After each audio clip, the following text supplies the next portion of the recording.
Bonjour à tous, c'est Rafart. Alors aujourd'hui, je vais vous apprendre à dessiner un schtroumpf.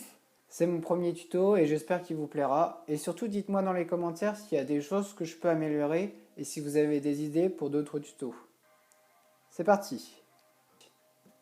Tout d'abord, on va commencer par dessiner l'oreille. Premièrement, on va dessiner un rond en appuyant pas trop fort sur le crayon pour aider à dessiner la forme de l'oreille. Une fois qu'on a terminé de faire le rond, on va dessiner le contour de l'oreille, comme vous pouvez le voir là. On part du haut et on va vers le bas, donc on forme un C en quelque sorte. Ensuite, on va couper horizontalement le rond en son centre. C'est pareil, c'est pour nous aider à dessiner le contour intérieur de l'oreille. Une fois qu'on a fait ça, on fait un trait droit de la droite vers la gauche, comme ceci. Puis on recoupe le rond, cette fois-ci verticalement au centre, pour ensuite faire le trou de l'oreille suivi d'un trait en forme de virgule qui part vers la droite. Ensuite, une fois qu'on a terminé ça, on va faire le bonnet. On va partir de l'extrémité gauche de l'oreille pour remonter, comme ceci.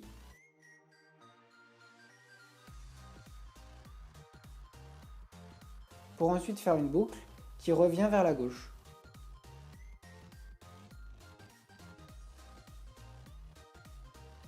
Une fois que c'est fait, on va faire le fameux pli du bonnet.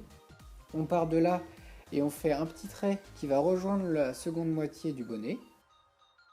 Puis on va faire un trait parallèle à celui du haut, comme vous pouvez le voir. Et vers la fin, on va faire descendre le trait pour arriver sur le visage. Et voilà. Donc le bonnet est terminé.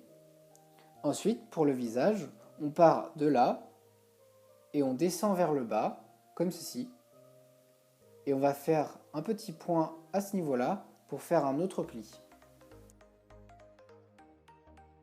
Une fois qu'on l'a fait, on va faire le nez. Alors le nez, on part en faisant un trait droit. Et c'est pas facile. Moi j'ai eu un peu de mal au début.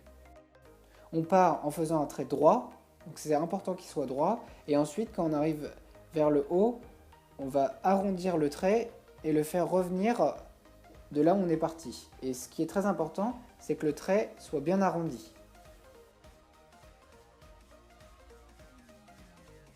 On arrondit bien le nez pour qu'il ne soit pas pointu. Voilà, donc une fois qu'on s'est bien entraîné, on fait sur le vrai dessin.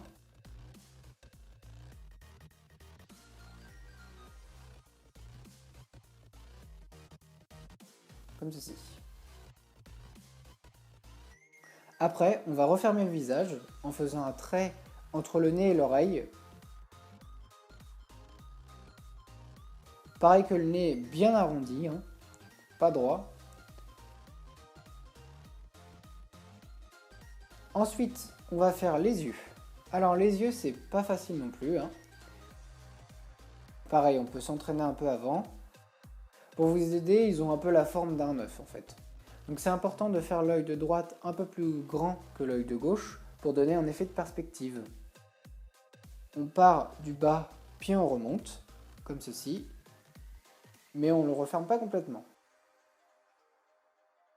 Ensuite, le deuxième œil un peu plus petit. Et après, on fait un point dans chaque œil pour lui donner un regard. Là, j'ai choisi de le faire regarder vers nous. Ensuite, on passe au sourcil, pareil que le point de l'œil, en fonction de si il est droit, onduleux ou frisé, etc. Ça change son humeur. Donc là, je les ai dessinés de façon normale, donc c'est avec pas vraiment d'expression. Après vient la bouche. C'est tout simple, là, par contre. Mais encore une fois, c'est à vous de choisir de le faire sourire ou pas, en fonction de son humeur. Donc là, je vais le faire sourire en ouvrant un peu la bouche. Et enfin, pour terminer le dessin au crayon, il suffit juste de faire un petit trait qui part de l'oreille pour bien délimiter le bonnet du visage. Voilà, comme ça.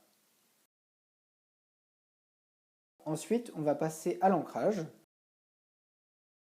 Avant de faire l'ancrage, c'est important de gommer légèrement le dessin pour ne pas avoir à le faire après. Car quand on le fait après, la gomme retire aussi un peu d'encre, ce qui gâche un peu le dessin. C'est dommage. Donc c'est pour ça que je vous le fais le faire avant. Moi j'utilise une gomme mie-de-pain comme ceci, voilà, qui est un peu molle, voilà, c'est beaucoup plus pratique, je trouve, ça gomme pas très bien, donc c'est ce qui est pratique. Mais on peut très bien y arriver aussi avec une gomme normale, hein. Ne vous inquiétez pas.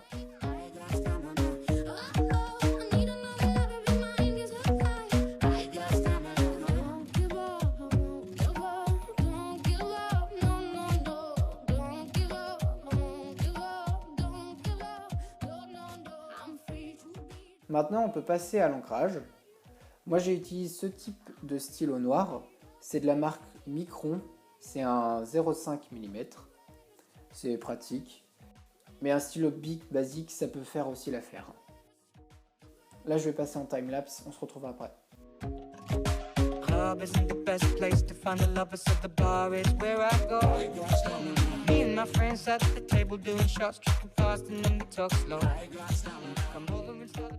Pour terminer ce dessin, on va passer à la coloration.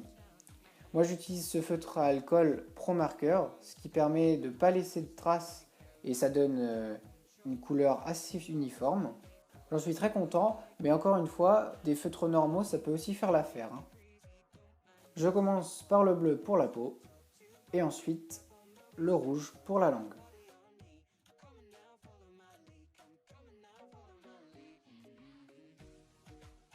Et voilà, le dessin est terminé. J'espère que ça vous a plu. N'hésitez pas à mettre un pouce bleu et à vous abonner si la vidéo vous a plu. Si vous avez des questions, vous pouvez me les poser dans les commentaires et je vous répondrai. Je vous laisse avec un time-lapse de la fin de mon dessin. Merci d'avoir regardé, à bientôt!